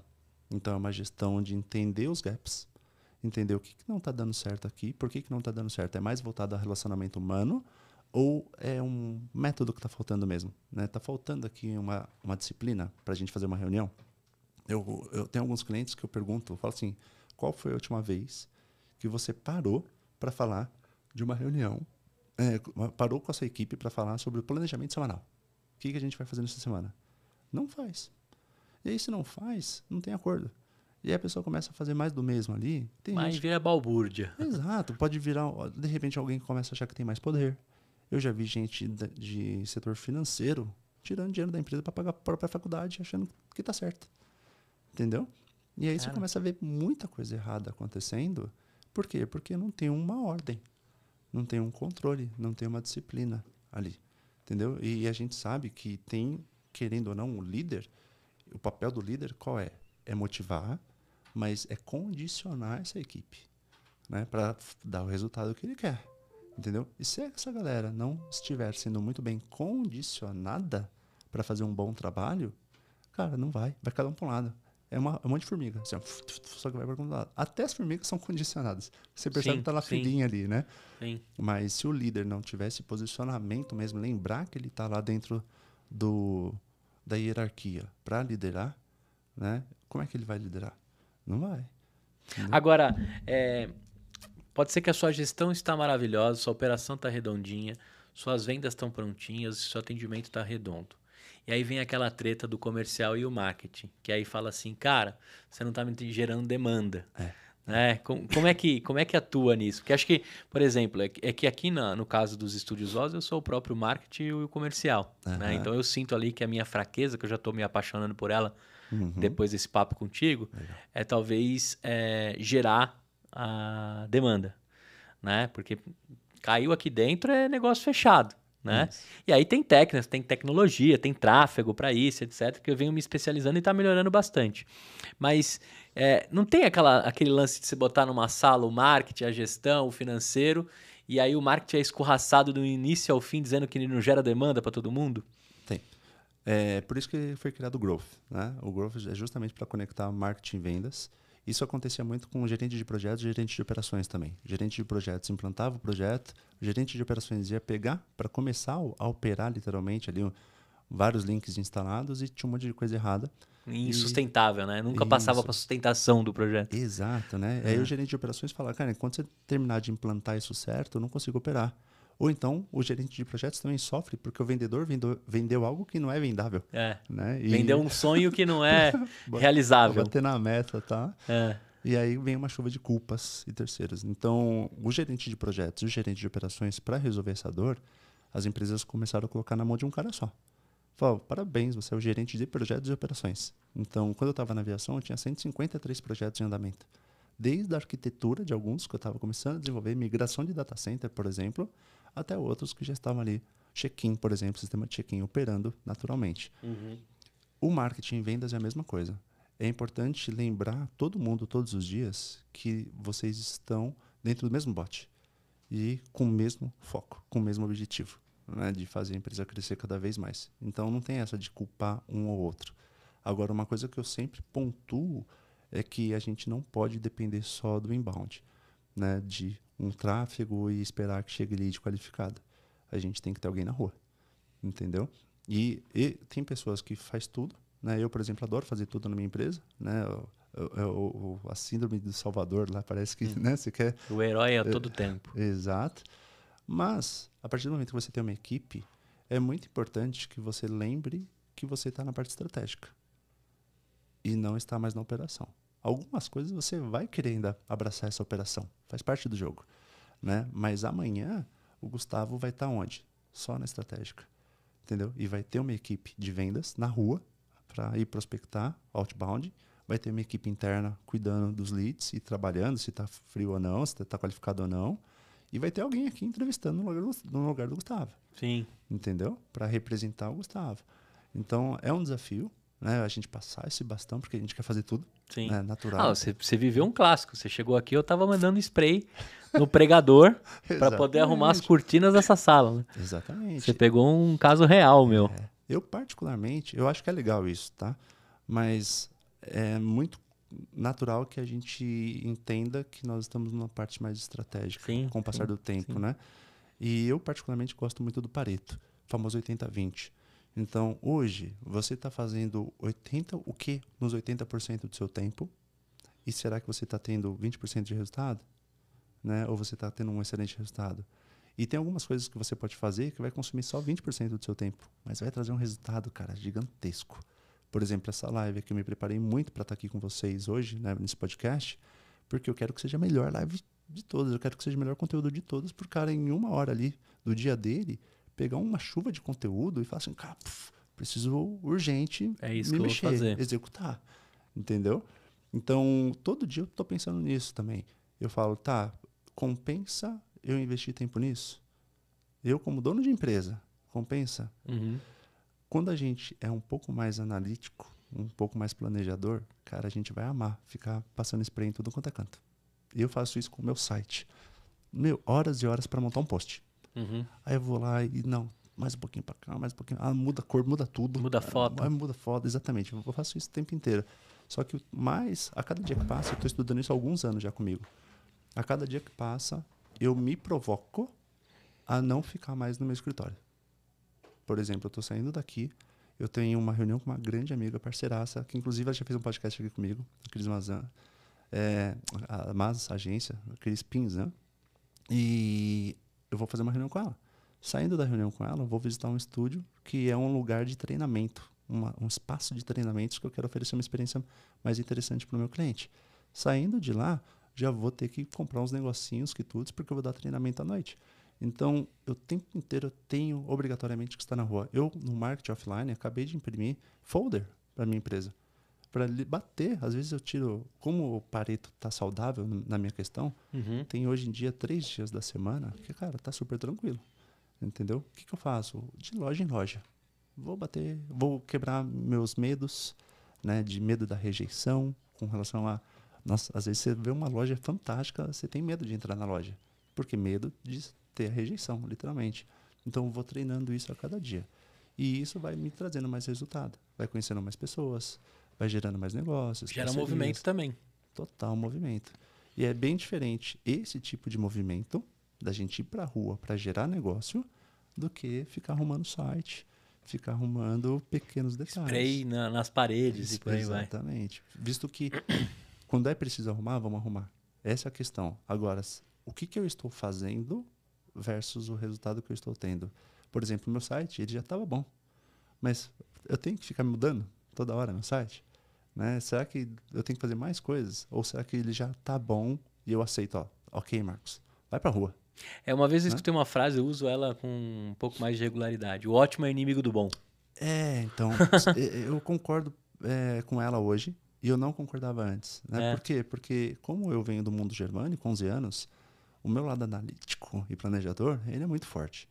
né? Então, o tempo inteiro eu quero excelência. E aí, a pessoa que é mais analítica, com a excelência, ela sofre, porque ela é perfeccionista. Então, qualquer coisa errada, mínimo que seja, ela sofre demais por causa daquilo, né? E quando a gente vai quebrando um pouco isso, a gente vai aceitando e vai equilibrando mais. Diferente de alguns executores. Perfil muito executor, o cara atropela tudo, faz tudo e não tá nem aí pra qualidade e deixa... Só que a galera do back-office sofre. Sim. Porque ele dá uma ideia na parte da manhã, na parte da tarde ele já dá outra ideia, e a galera que estava começando a pensar nessa ideia começa a mudar, e aí deixa todo mundo doido. Então é importante a gente equilibrar todos os lados, né, tanto analítico quanto executores, falando aqui de DISC, né, teste comportamental DISC, para que a gente consiga fazer tudo, mas de uma maneira saudável e sempre respeitando a hierarquia dessa empresa, né? O meu papel é mais estratégico ou é mais operacional? Entendeu? Ou então, o que eu falo para os meus clientes no treinamento que eu dou é separar em blocos. Você pode fazer tudo, mas você precisa respeitar os blocos. Qual que é o meu bloco da prospecção? Qual que é o meu bloco da família? Qual que é o meu bloco da saúde pessoal? Qual que é o meu bloco de cuidar da operação? Né? Por exemplo, eu dou aula. Então, é operacional puro. Né? Então, eu tenho que separar esses blocos para cuidar e fazer as entregas, mas, ao mesmo tempo, eu tenho meus blocos de prospecção. Mas como que eu descubro se eu sou mais planejador ou mais executor? Como é que eu descubro isso? Existe um teste chamado análise comportamental DISC. Então, você pode fazer esse teste pela Bora Desenvolver, por exemplo, ou tem algumas plataformas que já fazem também. E você faz um conjunto de respostas ali para entender, de fato, como que é o seu perfil. Essas são palavras, literalmente palavras jogadas ali, umas 100 palavras, e você responde como que você enxerga você. Aí tá lá, sou mais organizado, eu sou mais tímido, e você vai clicando. Depois eles perguntam assim, como é que você acha que as pessoas te enxergam? E aí você vai responder também. Poxa, as pessoas me acham mais comunicador, as pessoas me acham mais assim. E aí vai chegar numa conclusão, que é um relatório de umas 16 páginas, que mostra suas vantagens, suas desvantagens, como é você na liderança, quais são seus defeitos de fato. E as empresas maiores, elas gostam de fazer um teste desse, porque se ela vai contratar um vendedor, o vendedor, será que ele tem as competências necessárias para fazer isso acontecer? Né? Hoje, eu já enxergo, conversando com a pessoa, se ela é mais executora ou não. Entendi. Eu consigo mapear essa pessoa dentro de algumas Rapidamente. sessões. Eu tenho um cliente, por exemplo, que eu entreguei projeto para ele, um treinamento online, em novembro. Hoje é junho. Não entregou ainda para a equipe. Entendeu? Ele é muito analítico, muito metódico. E ele sabe disso. Então, a gente vai tentando respeitar esses padrões. Tem outro que a gente faz uma sessão só. Na sessão seguinte, o cara já foi no braço, já comprou um monte de roupa, já está vendendo. Eu falo, cara, agora a gente vai ter que trabalhar essas vendas, né? Porque era para estruturar antes a empresa. Você já saiu comprando tudo, né? Então, tem que ter um pouco de equilíbrio, mas assim, de maneira resumida, para quem está assistindo a gente, comece a observar os seus hábitos. Você é um cara que realmente faz muita coisa acontecer e tem muito resultado com isso? Ou você é um cara que fica muito pensando, mas não coloca de fato? E quando a procrastinação ganha da parte analítica? Porque às vezes o cara ele pode se julgar e responder ser analítico, mas na verdade ele é um procrastinador da parada. Isso. O analítico é um procrastinador, né? É. Porque ele fica analisando e planejando, analisando e planejando. Eu sempre lembro do Kiko, que ele não chuta a bola, sabe? Aí ele fica se arrumando. Esse GIF é um clássico, né? Do procrastinador. Total, exatamente. Vai lá e se prepara aqui, mas não chuta. E não né? chuta. Ou demora para chutar. Né? É. É exatamente isso. Então, a gente tem que entender, é só fazer um overview ali, pega o seu histórico, né, e fala assim, tá, o que eu, de fato, quantos projetos eu tenho no papel e quantos projetos, de fato, eu coloquei na prática? Quantos projetos eu já executei? Ou, então, a pessoa, isso eu entendo muito, tá? Algumas pessoas que elas realmente são metódicas ao extremo. E elas sofrem também, porque passa anos, não dá resultado, continua pensando e também não dá resultado. Né? E acaba sendo um Mas pouquinho aí mais não pode grave. ser toque, por exemplo? Aí Eu a acho gente não que- cai no transtorno obsessivo compulsivo de alguma coisa? Entra no perfeccionismo, né? Da pessoa, ela não se sentir nunca preparada. E ela nunca age. Porque ela sempre acha que está faltando alguma coisa, eu sempre vou ver, vou pensar, preciso conversar com alguém, mas não coloque em prática, cara. É uma Sim. pena. Tem alguns casos, por exemplo, que isso eu tive que tomar muito cuidado nas mentorias que eu faço, porque a pessoa já chega assim. Aí se eu vou lá e dou 5 atividades para ela fazer, ela sofre mais ainda. Por quê? Porque ela se sente tão incompetente por não conseguir fazer aquilo, que ela fala assim, cara, eu já estava espanada antes de chegar para fazer a mentoria. Isso eu aprendi logo no começo da minha carreira como mentor. E eu estou saindo daqui mais espanada ainda, Marcos. E eu tinha dado só 5 coisas muito básicas para ela fazer. Ela não faz. Então, hoje, eu prefiro 1000 vezes dar uma atividade só. E essa pessoa ainda assim vai sofrer para fazer aquilo, mas faz, entendeu? Do que entupir ela de ações para sair fazendo. A gente pode esperar do Bora desenvolver também algumas ações que de repente duram o final de semana ou o dia todo para que tenha execução além da tarefa? Porque, por exemplo, eu sou um cara completamente. Se eu fizer junto contigo, Uhum. o meu cérebro vai guardar muito mais. É. Se você me der uma tarefa, a chance de eu não fazer ela ou fazer pelo fim, né? Aí vai o meu lance ansioso também, é altíssima. Mas se a gente fizer junto, ou se a gente mexer junto, eu vou aprender muito mais. O que eu faço? Eu entrego o treinamento e eu falo para as pessoas me acompanharem nos stories. Porque nos stories eu vou dando dicas. Olha aqui, ó, sobre encantamento. Olha esse encantamento que fantástico. Eu dou dicas de prospecção, eu dou dicas do que eu estou fazendo que está dando certo e que está dando errado. Eu quero montar uma série da Bora Desenvolver um dia para literalmente ter uma produtora junto comigo para acompanhar meu dia a dia. Legal. Porque Um filmmaker acompanhando, né? Isso, exatamente. Porque isso vai mostrar cada vez mais para as pessoas como é que eu estou fazendo para que elas possam se especializar naquilo e também fazer junto comigo. Se sentir, pelo menos, assistindo ali e fazendo junto. E quando a gente fala de mentorias, é importante que a gente marque um conjunto de sessões, né? Eu sempre falo que é o cliente que decide a quantidade de sessões que ele quer fazer, e eu estou até fugindo um pouco das mentorias para justamente não ficar ocupando muito o meu tempo, né? Senão eu fico muito operacional e acaba literalmente não tendo espaço para outras estratégias. Mas a mentoria é importante para que você se sinta monitorado, porque você sabe que se você não fizer, alguém vai estar te cobrando daqui uma semana para saber o que você fez. Sim. E aí você vai se sentir culpado de não ter feito algo que você mesmo acordou com você mesmo que iria fazer. Entendeu? Sim. Então, esses acompanhamentos acabam trazendo mais resultado, porque você começa a mudar o seu hábito, se forçando a fazer.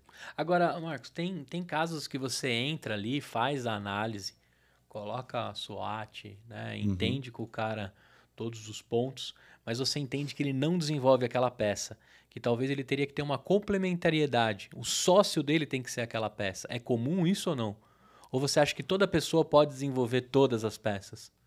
Eu acredito que todas podem desenvolver todas, dentro, claro, dos seus limites. Né? Por exemplo, a menina que rodou, a senhora lá, rodou o pitch, né, daquele jeito, e rodou, e tudo bem. Né? Quando a gente fala de sócios, eu sempre coloco em pauta por que ter sócio, né, e qual que de fato é o escopo de cada sócio. Sim. Porque eu vejo muita gente querendo ter sócio por uma questão mais de segurança do que de sociedade mesmo, de produtividade. Ah, vamos ser sócio num projeto? Vamos. Mas Tipo, para dividir a rejeição junto, para dividir o Exato. medo junto. Isso. Na verdade, o cara ele consegue fazer tudo sozinho. Ele não precisa de sócio. Só que ele está com medo. Então ele quer que alguém vá junto, né? Literalmente. Então, essa pessoa, eu falo para ela, por que você vai ter sócio? Né? Então, deixa eu ver qual é o escopo e por que ele é melhor do que você, né? E por que você é melhor do que ele? Aonde que vocês vão se encaixar? Então eu vejo alguns sócios, por exemplo, que um é mais back-office, total, operação, e o outro é mais comercial. Tá na rua o tempo inteiro, trazendo negócio. Acho válido, acho saudável. Mas é importante que exista essa sinceridade de escopo, porque eu já tive cliente que eu precisei separar os sócios. Entendeu? E ser muito franco com o cliente que me contratou, porque ele não sabia o que estava acontecendo. Eu falei, cara, esse cara aqui está travando a tua operação inteira. E aí você tem duas opções, né? Ou vamos desenvolver, ou vamos tentar melhorar esse cenário. O que a gente fez? Deu férias pro cara. Enquanto o cara estava de férias, a gente entrou com tudo que estava faltando, literalmente, na operação. De 300 mil de faturamento foi para 1 milhão e 200. Entendeu? Porque era uma empresa que o cliente já queria comprar. E o vendedor falava, olha, tá vendo? Não vende porque vocês não conseguem entregar. E faltava o quê? Uma linha de produção a mais, faltava processo. Faltava literalmente colocar coisa para funcionar, botar o óleo na máquina, literalmente. Né? E por questões metódicas, não é o momento. Não é o momento, cara, nunca vai ser. Né? Então, quando esse cara voltou de férias, ele olhou para tudo aquilo e falou assim, cara, como vocês mudaram sem minha autorização? Eu sou sócio nesse negócio. Eu falei, cara, olha os números, só olha os números. Eu vou sair dessa empresa. Eu falei, não sai. Agora é a última coisa que você tem que fazer. Nem que seja para ser sócio investidor. Mas é agora que a empresa vai começar a rodar.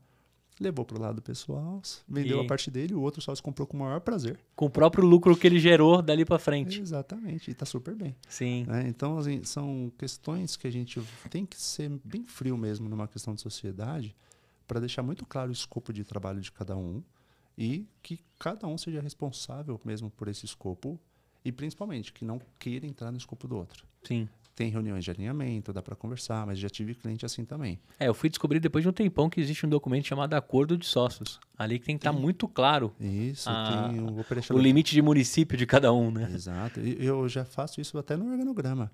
Eu já tive cliente, por exemplo, que eu tive que mostrar o organograma de uma maneira muito clara que eles não tinham. E na apresentação do projeto final, eu falei assim, olha, tá vendo? Você que tem essa responsabilidade aqui, você está extremamente desgastado, nervoso, explodindo, porque você está querendo cuidar de um problema que não é teu. E normalmente as pessoas, isso fica uma dica para vocês, pessoal, normalmente um desgaste emocional, ele sempre vem porque você quer ter mais poder do que você tem. Então, por exemplo, a mãe quer que o filho arruma a cama. Se o filho não arrumar, ela vai explodir. Mas por quê? Porque ela está querendo controlar e está querendo ter mais poder do que ela tem. Ele não vai arrumar a cama, ponto. Entendeu? Até que ela, como líder, condicione de uma maneira que ele faça. Só que quando a gente fala de sociedade, é muito importante que essa pessoa ela entenda que ela tem uma chuva de problemas para resolver ali, dentro do escopo dela. E o problema que ela está querendo resolver não é dela. Entendeu? Eu, às vezes, tenho que fazer sessões de mentoria de administração de conflitos. E uma vez aconteceu de um diretor me chamar para cuidar de 2 coordenadores, homem e mulher, e os 2 estavam se matando, guerra declarada. E aí, quando a gente foi ver, eu fazia sessões individuais para entender esse lado e entender esse lado. Cara, tinha muito desse lado querendo resolver coisa desse lado. Entendeu? Então, eu falo assim, cara, você está sofrendo aos montes por um problema que não é teu. Esse problema é dele e ele tem um chefe para resolver isso com ele. É o famoso aspirar. Isso aí é seu, pra gente poupar do palavrão pra você agora, né? Exatamente, né? E que lute para resolver. Só que se essa pessoa ela não focar no que de fato é o escopo dela, esse escopo fica fraco, ela não resolve isso aqui e também não consegue resolver o do outro, porque quer ter mais poder do que o outro. Né? Então, esse acordo tem que ser muito bem definido. E, claro, vamos fazer uma troca. No momento certo da reunião entre os sócios, você mostra os seus gaps, o cara vai mostrar os gaps dele. Se quiser dar um pitaco ou outro ali, uma opinião, né, saudável, uma discussão saudável, mas cada um no seu quadrado.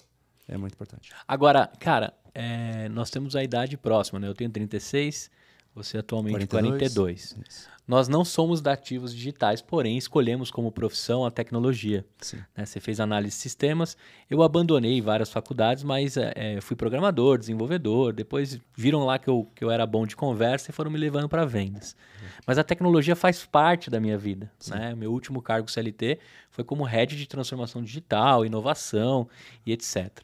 Quando a gente pega um pouco do comportamento humano nos últimos 100 anos, a tecnologia está presente nos últimos 35, 40. Né? Você pode pegar um dono de uma empresa que talvez a crença dele ali limitante seja vendas, mas você também pode pegar que está tudo redondinho, mas falta nele tecnologia. Falta digitalização. Aí falta todas as buzzwords que rolaram nos últimos 5 anos aí com relação ao mundo que a gente vive. E aí, como é que você traz um pouquinho desse, Marcos, tecnologia, né? Você cuidava da network das últimas empresas que você trabalhou. E como é que você faz esse cara entender que falta ele abrir o coração para receber a digitalização? Eu entro de novo com essa pesquisa feita em 130 países, falando muito sobre a resistência, né? E essa pesquisa fala sobre as 5 competências para você ser um destaque no mercado. E a principal competência é saber se adaptar ao novo.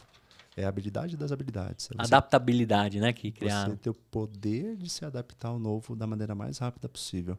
E eu conecto isso a uma palestra do professor Cortella que eu assisti. E ele fala o seguinte, que é lindo ser uma empresa tradicional, porque é lindo passar uma história, né, de um pai para filho, para neto e ver a empresa ali crescendo. Só que existe uma grande diferença entre uma empresa tradicional e uma empresa arcaica. Uma empresa arcaica é quando o cara realmente fecha a porta e ele entende que aquela máquina de fazer chá é a única do mundo, só funciona daquele jeito por 50 anos e ninguém vai mudar. Então existe uma grande dificuldade, um desafio gigantesco de fazer essa sucessão e também, junto com essa sucessão, entender que tem coisas novas no mercado, entender que dá para melhorar e pelo menos testar, nem que seja para montar uma operação paralela. Né? A gente fazia isso muito na tecnologia, montava ali um ambiente piloto para testar se aquele sistema ia realmente funcionar ou não, se aquele servidor ia realmente funcionar ou não. Mas se você não testar, você não vai saber. Né? E hoje tem pesquisas mostrando, Gustavo, que nós temos 4 gerações trabalhando juntas e não está dando match. Ponto. Não está dando match. E o fato de não estar dando match significa que o desafio do líder é maior ainda. Porque alguns condicionamentos ele vai ter que impor para fazer dar resultado. Olha, pessoal, eu entendo sua ideia, entendo sua opinião, mas a regra do jogo é essa, a política da empresa é essa. A gente vai ter que seguir essa política. Né? Alguns vão mais para o lado da inovação, e realmente uma tecnologia pode ajudar muito.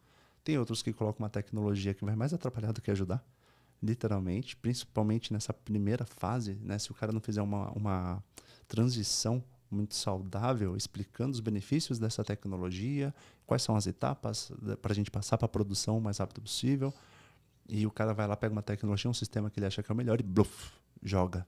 Cara, isso atrapalha demais. Né? E eu estou falando de meses, até anos, até a galera se adaptar Sim. com essa nova tecnologia. Então, a tecnologia ela é importante? Sim. Mas eu vou falar para você um pouquinho da minha mudança, como é que eu cheguei no treinamento, para você entender como ela é importante, mas sem o treinamento não funciona. Eu saí do mundo do CLT, né, abrindo minha empresa, e a empresa chamava Consultoria Infra TI. Porque eu queria ser consultor de tecnologia da informação, de infra, porque era isso que me ajudava. E a minha tese lá do mestrado foi justamente mostrando como que a tecnologia ajuda as pessoas a serem mais assertivas, né? Só que eu comecei a perceber que quando eu ia numa consultoria, fazia uma consultoria e eu implantava o VoIP, a galera surtava. Por quê?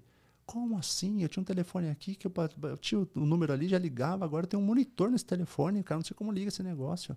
Começava literalmente a surtar e a frase de quem está revoltado normalmente é nada funciona. Né? Então não é só o VoIP. Não, porque foi mexer, sempre foi assim. Isso, essa frase então, cara, uma vez eu vi uma cena, o cara falou assim, olha Marcos, você vai ver, daqui a pouco vão falar que nada funciona na loja tal. Quando acontecer isso, vai lá, quero que você entenda o que está acontecendo. Eu cheguei lá e eu descobri que uma mulher estava vendo ali literalmente, né? Eu falei assim, deixa eu ver o que ela está fazendo. Uma senhora, ela estava debaixo da mesa, puxando todos os cabos de rede, trocando cabo de plug. Eu falei assim, oi, tudo bom? Tudo. Eu falei, o que você está fazendo? Não, aqui foi sempre assim. Quando dá esses problemas, é só ficar mudando esses cabos aqui, ó, que daqui a pouco volta. Eu falei assim, mas o problema em questão agora é a internet do bairro que parou. Não é aqui. Aqui está tudo bem. Só que você mexendo em tudo isso que você está mexendo, você está conseguindo piorar. Porque quando voltar a internet, sei lá. O problema do bairro você vai trazer para dentro da loja. Exato. E aí eu comecei a entender que a pessoa, o ser humano, ele precisa de um treinamento antes de conhecer uma nova tecnologia. Ele precisa se adaptar àquela tecnologia, ele precisa saber o que é aquilo, quais são os benefícios daquilo, para aí sim aceitar com mais facilidade um VoIP, por exemplo. Feito isso, tem questão de processos também. Então, comecei a adaptar a minha empresa para processo e infra de TI. Só que ainda assim a pessoa estava muito resistente. Eu falei, cara, eu vou ter que treinar sempre essa pessoa antes de implantar alguma coisa. E aí eu comecei a pegar gosto pelo desenvolvimento do ser humano, entender por que ele é tão resistente, por que isso tudo é uma coisa tão fácil de resolver, mas o ser humaninho está botando uma dificuldade ali, sim, né? Sim. E aí que começou a virar uma empresa literalmente de treinamento, de formação de gestores. Então, sempre vai ter essa resistência, é normal, só que tanto o dono quanto os filhos e quanto as equipes, eles precisam rapidamente quebrar essa resistência para se adaptar ao novo de uma maneira mais saudável. Você sabe que Eu tive a oportunidade de conversar com muita gente legal quando a gente tem um podcast. Acho que é o mais da hora de tudo isso. Inclusive tem o Bora Desenvolver para vocês ouvirem aí nas principais plataformas. O Marcos está lá como host, trazendo um monte de gente. Seus clientes, amigos, cases e todo mundo que ele gosta. Então, terminando essa gravação aqui, né, você pode buscar conteúdo com ele lá também para aprofundar. Mas eu tive a oportunidade de conversar com muita gente legal. E o Marcelo Politi, que ele é um treinador de grandes restaurantes e o cara que trouxe o Hard Rock Café pro Brasil e tal. Um dia ele chegou e falou assim, pô, Gustavo, você já parou para pensar que só tem 3 caminhos para sua empresa? Né? Essa frase eu já tinha escutado outras vezes, mas nunca tinha prestado atenção, né, como eu prestei. O Politi é um cara incrível. Né? A sua empresa ou ela vai ser sucedida pelo seu filho, ou ela vai quebrar, ou você vai vender. E aí ele falou assim, você quer que essa empresa aqui seja dos seus filhos? Aí rapidamente eu falei, não sei. Você quer quebrar? Não. Você quer vender? Talvez. Aí você fala assim, cara, você começa a pensar, independente dos 3 caminhos que você escolher, né? Eu acho que o que você não quer é quebrar. Fato. Mas você... Antigamente, algumas, né, gostariam... Tipo, meu pai gostaria de talvez passar aquela loja de ferragens que ele teve lá quando eu era muito novo, talvez passar pra gente como filhos. E vender é uma coisa que talvez mexa com outras crenças limitantes que a gente tem como empreendedor já, né? Não digo nem como CLTista que você falou, né? Que é assim, puta, mas não vou vender, mas vale muito. My precious. Isso aqui vale 10 milhões. O valuation o cara tira do cu, né? Mas ele fala que aquilo vale muito para ele. Como é que você lida com isso quando o cara entende que só tem esses 3 caminhos? Ou, cara, tem um outro caminho? Eu não conheço um outro caminho para a empresa. Vamos falar do Politi primeiro. Fantástico. Tá bom. Um abraço, Politi, se assistir. Eu fiz uma palestra no último Food Nation do ano passado com ele, para 250 donos de restaurantes, falando sobre encantamento ao cliente. Legal. Então, eu sou fãzaço dele, a gente trabalha no mesmo espaço também, gosto bastante. E a frase que ele falou faz muito sentido. E eu vejo que sim, né? Você pode, por exemplo, tem uma outra opção que é literalmente montar outros negócios e deixar essa operação rodando sozinho com você sendo dono. Sim, como se fosse um cestinho seu, né? Dos planos. Exatamente. Desde que você tenha uma equipe boa e coloque uma equipe tática muito boa, a equipe tática vai tocar. Eu conheço donos de empresa, por exemplo, que eles se afastam por meses da empresa. E literalmente não vão. E a empresa está indo bem. Né? Então, sim, vai ter vários cenários, mas eu acho que é importante você, como dono, ter aí pelo menos um norte do que você quer para sua empresa. Né? O que você está buscando? Quais são as suas metas? Elas estão bem claras? Né? Essa meta ela está sendo monitorada mensalmente, trimestralmente, anualmente, e ainda assim você está comparando esses trimestres com o ano passado, com o ano retrasado? Enquanto você estiver motivado com esse crescimento da empresa, não tem por que você querer largar ela. Você vai tocar. A menos que você queira ter 20 empresas, né? E aí uma não dá certo, a outra você vai liberando, beleza. Mas tá gostando, tá dando resultado, não tem porquê, na minha opinião, você querer largar. A menos que, né? Eu tenho clientes nesse cenário que, assim, os caras já construíram o império deles, é um casal, estão super felizes, a empresa tá dando muito resultado, querem crescer, mas as filhas já deixaram claro que não quer a empresa. E ponto. Então, a partir desse momento que a gente está começando a entender o que a gente vai fazer com isso. Porque quando a gente fala de um plano sucessório, a gente tem que lembrar que a sucessão ela pode partir para um filho ou para um outro sócio, ou para uma outra pessoa que quiser comprar, ou para uma equipe tática também. Você está passando o bastão de alguma forma. De repente a sucessão é um CEO profissional, né? É isso, exatamente. Né? Você pode deixar passar tipo esse a Gerdau, bastão. né? Acho que a Gerdau foi assim, né? Eles mandaram o próximo passo, a família não queria tocar e foi contratado um CEO profissional. Isso, exatamente. Né? Então, a empresa não vai deixar de ser sua. Isso que é legal. Né? E você começa a ter espaço para outras. Por exemplo, eu tenho uma cliente que a gente estruturou toda a academia dela, já está num patamar muito bom e agora ela está começando a quê? Colocar o atual gestor para comandar tudo e está começando a coçar a ideia dela ali de ter a primeira franquia, de começar a pegar esse modelo de negócio e replicar ali para ter outra. Pô, né? Você foi lá ensinar um método que ela organizou o método dela e agora ela vai replicar o método. Exatamente, cara. E essa pessoa estava extremamente desgastada emocionalmente quando me contratou.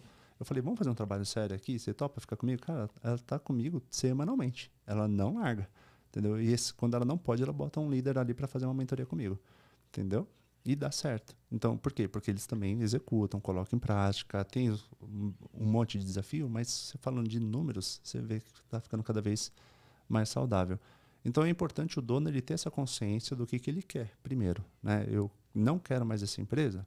Ok, vamos trabalhar aí uma venda, né? Vamos fazer o valuation, vamos ver como é que está essa empresa, vamos ver se tem mercado para ela, se ela vai ser, por exemplo, assumida pela matriz de uma franquia, ou se você vai realmente passar a franquia, se for o caso de franquia, ou se não, vamos deixar para os filhos. Mas vamos treinar esse filho bem antes para que ele possa estar preparado para assumir essa gestão.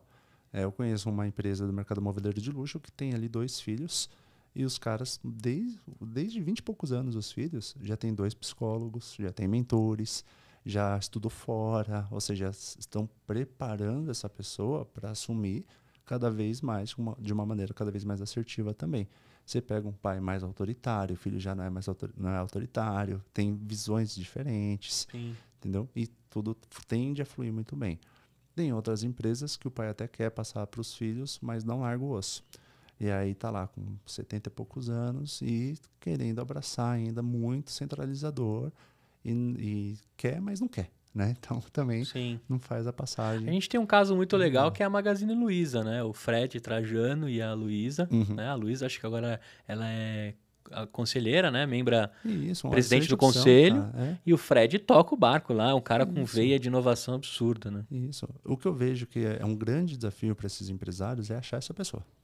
É achar uma pessoa que está disposta a... Tem que ter um perfil específico para isso também, é uma das teorias que eu coloco no treinamento.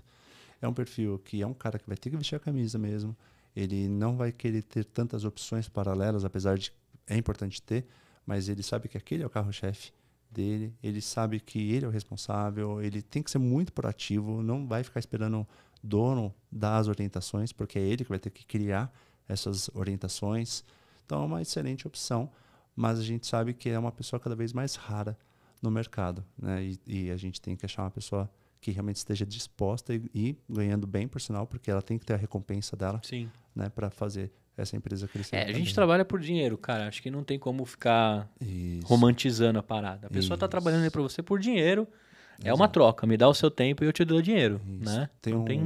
O livro, desculpa eu te cortar, o livro O Poder do Hábito fala muito sobre isso, né? Tudo gira em torno de uma recompensa. Tem gente que a recompensa pode ser mais um apoio do chefe, um carinho, né? Claro que o dinheiro é importante, né? E tem outras pessoas que realmente estão ambiciosas ali a querer ganhar cada vez mais, ser o provedor da família inteira e poder literalmente dar uma boa escola, um bom estudo, uma boa casa, um bom carro e vários bens materiais, mas que para ele é importante. E é o dinheiro que vai fazer isso acontecer. Perfeito. Não tem como fugir disso. Agora, reforçando, boradesenvolver.com.br para pegar o livro, para conseguir lá. Instagram, @boradesenvolver. A arte de vender, formação de gestores. Isso, né? a arte da venda. Direto com o Marcos ali. Agora eu queria te fazer uma pergunta já mais aproximando para o final. Você acha que quem nasceu para empreender nunca vai ser CLT e quem nasceu para ser CLT nunca vai empreender? Não acho. Porque eu sou prova viva disso, né? Eu era um cara extremamente seletista, vestia camisa, odiava vendas, odiava vendedor e achava que o empreendedorismo... Eu falava que eu não era empreendedor e as pessoas à minha volta falavam que eu era. Então, eu precisei mudar esse hábito, apaixonei. Hoje, falar que eu não voltaria para o mundo CLT, eu nunca digo nunca, né? Porque eu acredito que inúmeros fatores podem acontecer, inúmeras incertezas podem acontecer. Amanhã, sei lá, pode ser que eu canse de tudo e queira ficar num escritório. Mas é um outro desafio, né? Porque você está muito independente. Você cria muitas regras. Hoje, por exemplo, estou aqui com você no meio do dia, né? Então, chegar para um chefe hoje e falar... E eu vim correndo, deixei meu moleque. Consegui deixar ele na escola. Né? Então tem alguns prazeres da vida do empreendedor que é muito bom, né? E parar para pedir para o chefe, eu posso não vir de manhã porque eu vou ir lá fazer um podcast? O cara vai olhar aquilo e falar assim, você tá louco? Ou, dependendo do chefe, que se for mais aberto, né? Vai lá e fala da nossa empresa, beleza. Mas eu ainda sinto que existem muitas justificativas que a gente tem que trazer para o mundo CLT, que eu não estou mais acostumado há 11 anos, né? A ficar respondendo ali para chefes diretos. Apesar que eu sou professor convidado de uma universidade que estou lá respeitando ordens, né? E super gosto também daquele ambiente, mas eles também super respeitam a Bora Desenvolver. Eles falam, Marcos, a gente quer que você vende mesmo e vai para cima. Então é uma troca muito saudável, né? Já isso é seletista virando empreendedor, eu acredito que sim, é totalmente possível. O empreendedor virar seletista de novo é totalmente possível, mas existe um respeito por essa passagem e por essa migração de hábitos, porque realmente são hábitos totalmente diferentes, são conceitos diferentes, e a pessoa ela tem que estar disposta a mudar, tanto para um lado quanto para o outro, e entender que não vai mudar da noite para o dia. Vai ter muita coisa ali que ela não estava mais acostumada, que ela vai ter que aprender, vai ter que sair dessa zona de conforto. O seletista, para ser empreendedor, o maior desafio é prospectar, ir para a rua, é executar, né? Porque ele está muito acostumado a cumprir ordens o tempo inteiro. E ele acha que, no meu caso, né, se sai, você está esperando a ordem de alguém, né? Não vem. Fala com quem? Vendo para quem? Quem é meu chefe aqui, né? Então, você que vai ter que criar suas próprias regras. E o oposto também, né? Você vai ter que saber lembrar que tem um chefe ali. Sim. Por mais que você queira dar ideias e querer inovar a empresa e querer mudar a empresa inteira, não vai mudar. Você vai dar a sua opinião e dentro do seu limite e vai ter que respeitar o DNA da empresa também. Sim. Mas eu vi na sua tatuagem aí que tem música aí. Você é músico também ou não? Cara, eu gosto. Não sou especialista na área. É um gap, mas tem um violão que eu gosto de tocar, um tecladinho eu gosto de tocar também, gosto de cantar também. Como eu fiz o teatro na época, né? Então foi teatro musical. Então tinha a banda juntos, a gente cantava. Por isso você quer fazer uma peça musical do Bora Desenvolver. Cantando, literalmente cantando e colocando ali em prática, como ator, toda a minha história. Né? E ainda é um projeto que está bem sementinha, mas acredito muito que mais cedo ou mais tarde vai sair, vai acontecer, porque é uma questão de tempo. Hoje, por exemplo, eu já tenho o roteiro pronto. Né? Quando eu vou dar aula em Campinas, ou um treinamento mais distante, na estrada, eu aproveito o tempo da estrada para rodar a peça. E eu já tenho a trilha sonora, eu mesmo vou cantando, eu mesmo vou narrando e vou cercando ali para ficar cada vez mais assertiva. Aí é questão de, claro, uma infraestrutura. Já fui fazer algumas cotações, tem um investimento altíssimo, né? Para fazer uma peça de teatro, ainda mais musical. Querendo ou não, tem que botar produção em cima, tem que ter um diretor para dar uma lapidada, deixar mais artístico. Mas é um projeto que a arte está comigo, tá literalmente na pele, né? Tá na pele, muito legal, cara. Eu gosto bastante. Agora, tem um momento aqui do programa que eu abro minha mochila. Boa. E tem muita terapia que você aprende a deixar sua mochila mais leve.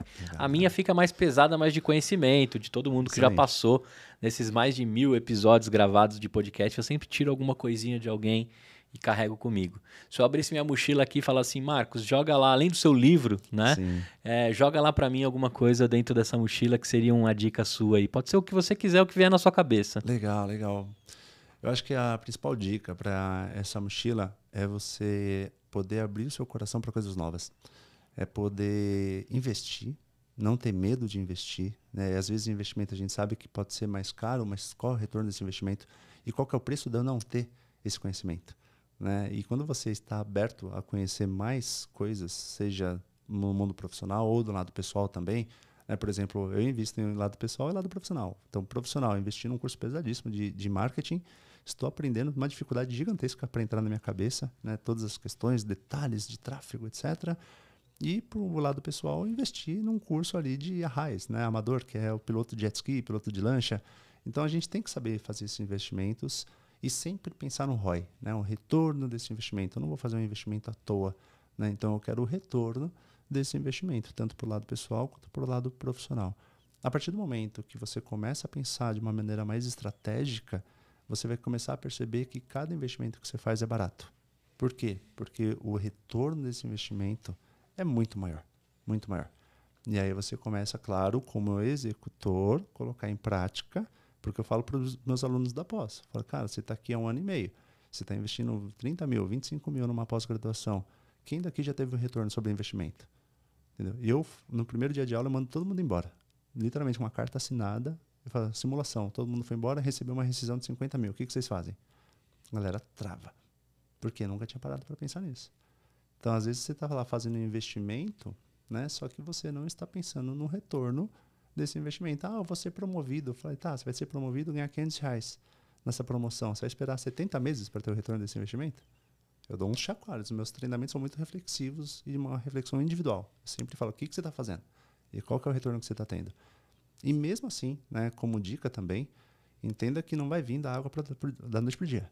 Né? Então, você vai ter que ter uma curva de aprendizado, você vai ter que ter paciência para fazer isso acontecer, vai ter que ter ali uma resiliência, vai ter que fortalecer as suas estratégias cada vez mais. Mas o mais importante é faça. Sim. Faça, cara. Porque senão cada ano que passa, você vai ficando mais para trás. E assim, a gente já tem os concorrentes normais, a competitividade normal, né? Um CLT tem uma chuva de concorrentes ali. Abriu uma vaga para ser gestor. Cara, uma galera vai querer essa vaga. Né? Uma empresa tem os concorrentes normais. E agora a gente está tendo um concorrente muito mais agressivo, muito mais forte, que é a inteligência artificial. Né? Que está chegando para transformar literalmente a vida de muitas pessoas para o bem, para quem souber aproveitar, e para o mal, para quem ficar ali estagnado, né? Esperando o que vai acontecer. Vai sofrer também. Então, quanto mais você investir, tiver coragem mesmo para investir, para fazer a coisa acontecer, para colocar mais em prática, para forçar, tem que forçar, né? O sofá é uma coisa muito gostosa, cara. E a zona de conforto, ela existe por quê? Porque ela é muito gostosa. Por isso que as pessoas estão lá. Então, para você sair dessa zona de conforto, sair desse sofá, realmente é um esforço gigantesco da sua parte. Né? Para a gente fazer uma academia, para a gente fazer um curso novo, para a gente implantar, colocar na prática o que está aprendendo. Tudo é um esforço muito grande. Mas eu garanto para vocês vão ter muito mais resultado, tendo essa coragem de investir e de mudar seu hábito e de dar um passo de cada vez, do que não investindo, ficando resistente, achando que as coisas vão acontecer sozinhas, esperando, né, deixar a vida me levar e provavelmente tendo surpresas bem desagradáveis no futuro. Do mesmo poeta que fez música com Deixa a Vida Me Levar, ele tem um que é junto com a Beth Carvalho, é Camarão que Dorme a Onda Leva. Né? Aí, então, tá fique esperto aí, né, com as ondas que acontecem. Cara, adorei conversar contigo. O que você achou aqui de ser entrevistado e passar por um podcast? Cara, achei fantástico. Eu espero de verdade que é uma missão que nós dois estamos fazendo aqui para ajudar aí milhões de pessoas. Sim. Eu estou extremamente feliz e satisfeito por estar aqui. Uma experiência fantástica para mim. Acredito muito que as pessoas, né, que estão assistindo a gente também vão lembrar de outras pessoas.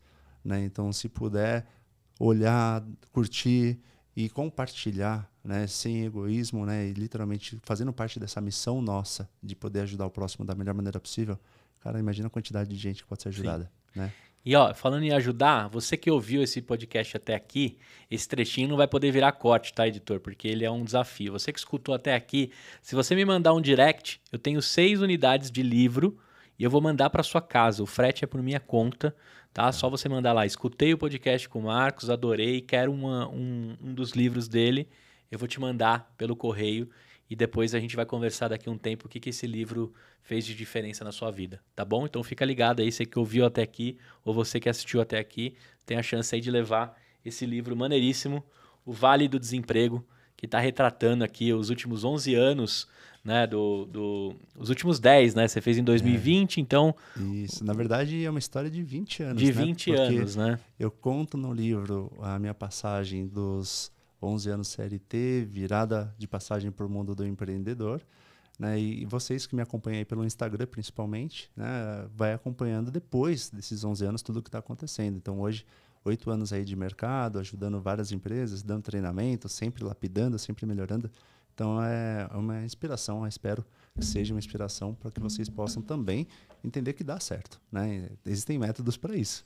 É isso aí. Quanto mais cedo conhecer esses métodos, né, mais ingredientes vão ter para poder fazer um bom método de trabalho no seu dia a dia. Isso serve tanto para empreendedores quanto para um líder de uma empresa também, né, Gustavo? Sim. O cara está lá assumindo uma gestão de uma equipe e às vezes tem as dificuldades dele. E, cara, quando a gente fala de métodos de gestão de pessoas, autoconhecimento, comportamento humano, cara, até eu montando os slides, me falta o ar. Falo, cara, que fantástico isso aqui, cara. Nossa, faz total sentido isso aqui. Então, com certeza vai ajudar bastante. Muito bom. Olha, dona Gilca, você que assistiu até o final esse episódio aqui, você vai ter um baita orgulho aí de sentir um pedacinho da história, saber tudo que o filhão tá fazendo. E eu te faço um desafio de fazer uma receita da dona Gilca com ela para ver se você vai deixar o bolo queimar ou você vai deixar mais gostoso. Cara, com né? certeza eu falo que ela é uma das minhas mentoras, minha mãe, e 37 anos de empresa alemã, uma excelente cozinheira. Estou apanhando para ela, sempre está tentando me passar mais combustível para eu fazer esse método de preparo bem assertivo. E se eu estou aqui, você pode ter certeza absoluta que tem muita mentoria dela. Que legal. E todas elas acertam. É impressionante. Eu tento mudar um pouco a rota, ela, ó, por aqui. Aí depois eu tenho que falar, ó, tentei mudar a rota, não deu certo, só deu certo. É isso aí. Ó, nos stories você vai ver lá o Marcos, aí deve ser o Marquinhos para ela, né? Fazendo uma receita de um strudel, por exemplo, né? Junto com a dona Gilca. De alguma forma vai ter aí para ver se o método bem aplicado e passado com amor funciona ou se ele vai deixar o bolo queimar, hein? Boa. Não perca aí nos próximos stories, aí você vai ter que acompanhar. aí só quem assistiu o podcast até aqui. Cara, obrigado demais. Bora desenvolver.com.br. Faz o pitch pra galera aí, chamando para quem de fato precisa dos seus trabalhos. Perfeito. Eu que agradeço mais uma vez, Gustavo. É um prazer estar aqui.